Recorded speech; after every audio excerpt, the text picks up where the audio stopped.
جی pastor منشاد خوشی صاحب, mic is yours. Opinion on the topic of biblical concept of healing.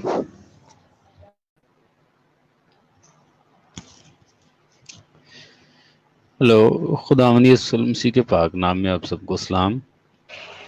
اسلام جی اسلام. زرق بھائی بتائیے گا ذرا، آواز اچھی طرح آ رہی ہے؟ جی بالکل کلیئر ہے. جی چلیں ٹھیک ہوگا سر، بہت بہت شکریہ آپ سب بھائیوں کا، آپ کی خدمت کے لیے خداوند کا شکر گزار ہوں کہ آپ سارے خداوند کے فضل سے ہم سب مل کر خداوند کی خدمت میں مشغول ہیں، اور جگہ بجگہ خدا ہم سبوں کو استعمال کرتا ہے، اور نہ صرف علاقوں میں بلکہ میڈیا کے ذریعے بھی خداوند ہم سے اپنی خدمت کا جب اظہار کرواتا ہے تو وہ اپنے مختلف طریقہ کار کے ذریعے میں استعمال کرتا ہے۔ یہ یقیناً خدا کا فضل ہے کہ وہ ہم سب کو استعمال کرتا ہے۔ اس کے بعد میں آپ کا شکریہ ادا کرنا چاہوں گا آپ سب بھائیوں کا کہ میرا خیال ہے میرا یہ پہلا موقع ہے، پہلا تجربہ ہے کہ میں آپ کے ساتھ بات کر رہا ہوں، اور اس موضوع پر جو کہ بائبل مقدس کا موضوع ہے کہ بائبل مقدس کے مطابق شفا کیا ہے، یہ آج لوگ کس چیز کو حاصل کرنے کے لیے چرچز میں یا عام لفظ سے گرجا گھروں میں جاتے ہیں، یا کروسیڈز میں جاتے ہیں، یا کنونشنز میں جاتے ہیں، یا ان کی خواہش، ان کا مقصد یا ان کا ایم یا گول کیا ہوتا ہے کہ جس وجہ سے وہ خدا کے خادم الدین کے پاس جاتے ہیں۔ لیکن سب سے پہلے ہم سبوں کو ضروری چاہیے کہ ہم سب اس پیمانے کو پکڑیں جو خداوند یسوع مسیح نے یا خدا نے ہم سبوں کو اپنے کلام کے ذریعے سے دی ہے۔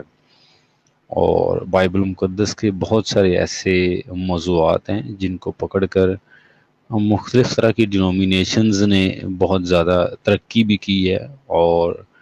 کہہ لیں کہ استعمال کر کے بھی صرف اپنا نام کمایا ہے، نہ کہ خدمت۔ اور چند ایک ایسی بھی ہیں جنہوں نے حقیقی طور پر خداوند کی خدمت بھی کی ہے، اور نام چاہے نہیں لیکن خداوند کو خوش کیا ہے۔ اس کے بعد جو موضوع ہے بائبل مقدس کے مطابق شفا کیا ہے، تو سب سے پہلے سوال یہاں پہ یہ بنتا ہے کہ بائبل مقدس کے مطابق ایسا کون سا انسان ہے جس کو شفا کی ضرورت ہے؟ ایسا کون سا انسان ہے جس کو شفا کی ضرورت ہے، یا شفا کا مطلب کیا ہے؟ تو شفا کا مطلب اگر لغت کے حساب سے دیکھا جائے تو وہ ہے کسی بھی طرح کی بیماری سے، یا کسی بھی طرح کی کمزوری سے، یا قید سے رہائی کو پا لینا، کسی بھی طرح کی کمزوری، بیماری یا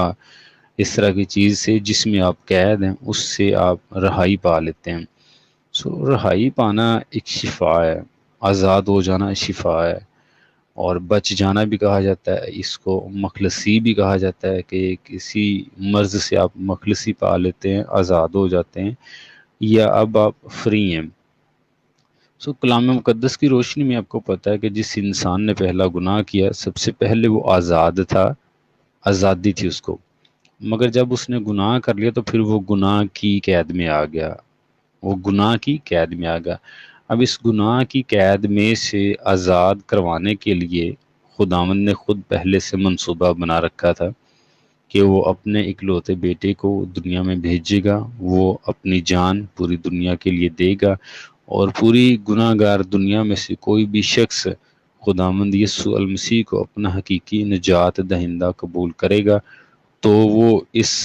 گناہ کی بیماری سے شفا پائے گا۔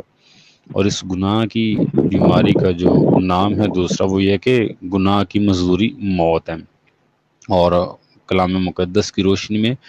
ہم سب یہ پڑھتے ہیں رومیو کے نام پولس رسول کے خط میں کہ جتنے انسان ہیں جو عورت سے پیدا ہوتے ہیں، یعنی سب کے سب گناہ گار ہیں، سب کے سب گناہ گار ہیں، اور موروثی گناہ جو نسل آدم سے چلا آ رہا ہے اس وجہ سے۔ اچھا، اس گناہ سے بچنے کے لیے یا اس گناہ سے رہائی پانے کے لیے سب سے پہلے تو خداوند نے خود کام کیا، یعنی اپنے بیٹے کو زمین پر بھیج دیا تاکہ اس کے نام پر ایمان لا کر ہر ایک انسان صرف یہ اقرار کرے کہ خداوند یسوع المسیح نے میری خاطر اپنی جان دی ہے، میں اس پر مکمل طور پر مضبوط ایمان لاتا ہوں تاکہ میں گناہ سے شفا پاؤں، ابدی جہنم کی موت سے شفا پاؤں۔ جو یہ اقرار کر لیتا ہے وہ تو گناہ سے بچ جاتا ہے، ابدی موت سے چھٹکارا یا رہائی حاصل کر لیتا ہے۔ اس کے بعد آتی ہے دوسری قسم جو شفا کی ہے، وہ جسمانی طور پر۔ یہ تھی پہلی روحانی طور پر جو بیماری یعنی ابدی موت، اور دوسری جسمانی طور پر بیماری ہے۔ اب بائبل مقدس کے مختلف طرح کے واقعات کو لوگوں نے جیسے جیسے جدیدیت آتی گئی، لوگوں نے ان موضوعات کو استعمال کرنا شروع کیا کہ جی آپ ہمارے پاس آئیں تو ہم آپ کو خداوند کے فضل سے شفا دیں گے، اور مختلف طرح کی چیزوں پر بھی انحصار کیا گیا۔ آپ پانی لے آئیں، پانی کے اوپر دعا کریں گے، آپ پانی پئیں گے تو شفا پائیں گے۔ آپ تیل لے آئیں، سرسوں کا تیل لے آئیں یا کسی اور جڑی بوٹی کا تیل لے آئیں، ہم اس کے اوپر دعا کریں گے تو شفا آپ کو ملے گی۔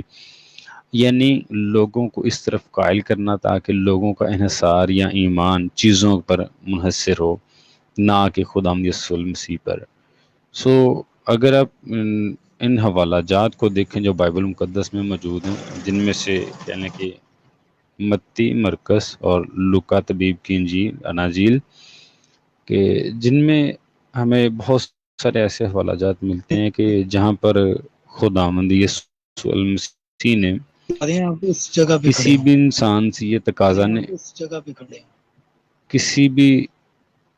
جگہ یہ تقاضا نہیں کیا کہ آپ کو چیز لے کر آئیں گے تو میں آپ کو شفا دوں گا یا میں آپ کو جسمانی طور پر شفا دوں گا۔ کسی بھی جگہ خداوند یسوع مسیح نے اس طرح سے نہیں کہا۔ مگر آج جس طرح سے لوگ اس موضوع کو استعمال کرتے ہیں وہ مختلف طرح کی چیزوں پر آ کر کرتے ہیں کہ آپ کوئی بھی چیز لیں تو آپ خداوند کے فضل سے شفا پائیں گے، لیکن اس کو استعمال کیا جا رہا ہے اور غلط طریقہ کار سے استعمال کیا جا رہا ہے، اور صرف اپنا نام پیدا کرنے کے لیے۔ پرانے عہد نامہ میں آپ سب جانتے ہیں کہ اگر کوئی شخص جسمانی طور پر نہیں بلکہ روحانی طور پر مردہ ہوتا تو اس کے لیے قربانیوں کا نظام تھا۔ اگر کوئی انسان روحانی طور پر مردہ ہے، یعنی وہ خداوند کی بادشاہی میں یا خدا کی قربت میں جانا چاہتا ہے، تو وہ اپنے ہاں قربانی پیش کرے، اور قربانی پیش کرنے کا انداز صرف یہ تھا کہ وہ کاہن کے حضور لے کر آئے، کو مینڈا، کو بکرا، کو بچڑا، سوختنی قربانی کرے، خطا کی قربانی کرے، جرم کی قربانی کرے۔ کوئی بھی قربانی کرتا ہے تو وہ کاہن کے پاس لے کر آتا۔ یعنی انسان نے کوشش کی ہے کہ وہ کسی نہ کسی طرح سے شفا پا جائے اس گناہ سے، مگر جب تک خداوند یسوع مسیح زمین پر نہیں آیا تب تک کسی انسان نے اپنی کاوش کی وجہ سے شفا کو حاصل نہیں کر پایا۔ مگر نئے عہد نامہ میں آ کر پتہ چلتا ہے کہ صرف اور صرف خداوند یسوع مسیح نے اپنا خون دیا، جس کی وجہ سے ہر طرح کی جسمانی طور پر بھی جو بیمار تھے ان کو بھی شفا ملی، اور جو روحانی طور پر مردہ تھے ان کو بھی ایک نئی زندگی ملی، اور ایسی زندگی جو ابدی زندگی ہے۔ اچھا، اس کے بعد خداوند یسوع المسیح نے جو کام کیا وہ جسمانی طور پر شفا دینا نہیں تھا۔ خداوند یسوع المسیح کا مقصد جسمانی طور پر لوگوں کو یا انسانیت کو یا تمام تر بنی نوع انسان کو شفا دینا نہیں تھا، بلکہ یہ تھا کہ جسمانی نہیں روحانی طور پر جن کی روح مردہ ہو چکی تھی، خداوند کا مقصد یہ تھا کہ ان کی روح زندہ ہو، یعنی ان کی روح کا تعلق خداوند کے ساتھ ہو، کہ جہاں سے انسان نے شیطان کی زد میں آ کے جب گناہ کیا تو ان کا تعلق دوبارہ سے بحال ہو جائے۔ یعنی خدا المسیح کا مقصد یہ تھا تاکہ ہر ایک انسان ہمیشہ کی زندگی کا وارث ہو سکے۔ اس کے علاوہ خداوند یسوع مسیح کی زندگی میں جتنے بھی معجزات ہوئے، لکھا ہے کہ اگر خداوند یسوع مسیح کی زندگی میں موجود جو سارے معجزات ہیں جو اس نے زمین پر رہ کر کیے زمینی خدمت میں، اگر لکھے جاتے تو شاید دنیا میں اتنے پیجز یا اتنے صفحات نہ ہوتے کہ جن کے اوپر وہ معجزات لکھے جاتے، لیکن یہ چنیدہ جو معجزات بیان کیے گئے ہیں، لکھے گئے ہیں خداوند کے روح القدس کی ہدایت سے۔ یہ اس لیے لکھے گئے ہیں تاکہ لوگوں کا رجحان جسمانی شفا پر نہیں بلکہ روحانی شفا پر ہو۔ اور ان کو دیکھ کر، ان کو سن کر، ان کو پڑھ کر لوگ یہ ایمان لا سکیں کہ اگر میں کی طرح سے جس پر لگی ہوئی ہے وہ کوئی بھی ہے شفا پانا چاہتا ہوں تو مجھے خداوند یسوع المسیح کے پاس آنا۔ یسوع المسیح نے لوگوں یعنی وہ ان کی روح کو شفا دی ہے۔ اور اب جو طریقہ کار ہے جو موجودہ دور میں کیا جا رہا ہے، اس کا استعمال ٹوٹل خداوند کے کلام کے خلاف کیا جا رہا ہے۔ اور میں آپ کو ایک حقیقت بیان کرنا چاہوں گا۔ میرے سگے چاچو جی ہیں اور ان کی بیٹی ہے، یعنی میری بہن ہے، وہ بول نہیں سکتی، اور ان کے ایمان کی وجہ سے ان کے جو والدین ہیں اس بہن کے، وہ بہت جگہوں پہ لے کر گئے ہیں ان کو، اور بہت جگہ پہ پیسے بھی دیے ہیں، سفر بھی کیا ہے، تیل بھی لے کے گئے، پانی نہیں ملی، بولنے کی قدرت نہیں ظاہر ہوئی یا سننے کی قدرت نہیں ظاہر ہوئی۔ اس کا مطلب ہے کہ شفا کی جو نعمت ہے وہ ایک مکمل طور پر اختیار ہے جو بائبل مقدس میں جس کا ذکر ہے، اور جب آپ اس کو بائبل مقدس کی روح سے دیکھیں گے تو بائبل مقدس سے ہی آپ کو سمجھ آئے گی کہ بائبل مقدس سے شفا کیا ہے۔ اس سے اگر کوئی یہ کہتا ہے کہ پادری صاحب ہماری بیٹی پر، ہمارے بیٹے پر یا ہم پر کوئی دعا کرنے کہ ہم شفا پائیں، تو میں ان کو یہ سب سے پہلے پوچھتا ہوں کہ کیا آپ ہمیشہ کی زندگی کا معجزہ حاصل کر چکے ہیں کہ آپ کے پاس ہمیشہ کی زندگی ہے کہ آپ اس پر انہوں نے ایسا کیا ہے، تو پھر تو بہت مانی بیماری آتی ہے تو یقیناً خداوند کے نام سے وہ شفا پاتے ہیں، جسمانی طور پر بھی اور روحانی طور پر وہ پہلے سے زندہ ہیں، یعنی وہ خداوند میں ہیں۔ اچھا، اگر جنہوں نے ایسا نہیں کیا تو میں ان کو سب سے پہلی یہ چیز سکھاتا ہوں کہ آپ کی زندگی میں سب سے بڑا معجزہ، یہاں پہ ہمارے ہم خدمت ہیں بھائی یسر منظور بھائی، انہوں نے بڑی اچھی بات کی کہ دنیا میں سب سے اچھا جو بڑا معجزہ ہے وہ یہ ہے کہ ایک روح کو جو مردگی کی طرف جاتی ہے وہ شفا پا جائے ابدی گناہ سے۔ سب سے بڑا معجزہ خداوند کے کلام کے مطابق یہ ہے کہ ایک گناہ گار روح بچ جاتی ہے خداوند یسوع المسیح پر ایمان لا کر۔ اب آج لوگ کروسیڈز میں جاتے ہیں تو ایسی عجیب و غریب یا بیان نہ کرنے والے بھی بیماریوں کا ذکر کر دیتے ہیں جو انسانی عقل سے بالا تر ہیں، جن کی انسان کو کچھ سمجھ نہیں ہے کہ یہ کرنی بھی چاہیے یا نہیں کرنی چاہیے۔ آج بے شمار کہہ لیں کہ ایک لفظ یہاں پہ سے یہ بےہودگی کو استعمال کیا جا رہا ہے کہ اپنے ایسی باتوں کو بھی جو بیان کرنے کی ضرورت نہیں ہے ان کو بھی بیان کیا جاتا ہے شفا کی وجہ سے کہ جی ہمیں یسوع نے شفا دی ہے۔ مگر یاد رکھیے حقیقی شفا جو خداوند یسوع مسیح دیتے ہیں وہ یہی ہے کہ انہوں نے انسان کو ہمیشہ کی زندگی دی ہے۔ اچھا، اب اس کے بعد خداوند کے کلام کے مطابق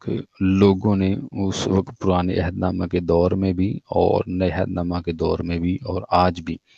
حکمت کے کام کو بہت زیادہ ترجیح دی ہے لوگوں نے، یعنی جس کو آپ کہہ لیں کہ حکیم بھی کہا جاتا ہے۔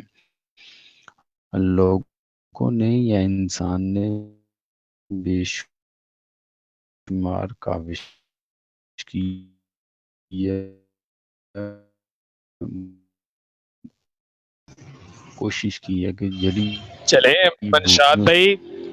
سے جو کنکلوڈ قدرتی کریں۔ ہیں ان کے ذریعے سے انسان کو شفا ملے، اور نو ڈاؤٹ اس میں کوئی شک ان کا استعمال کر کے انسان اس کے بعد سمسی کی وجہ سے ہے۔ اور موسٹلی 98% یہ چیز میں نے دیکھی ہے کہ آج لوگ صرف جسمانی طور پر شفا پانے کے لیے کروسڈز میں جاتے چلیں ہیں، منشاد بھائی گرجا گھروں کنکلوڈ کیجئے گا۔ میں جاتے ہیں روحانی طور پر شفا۔ چلیں منشاد بھائی کنکلوڈ کیجئے گا۔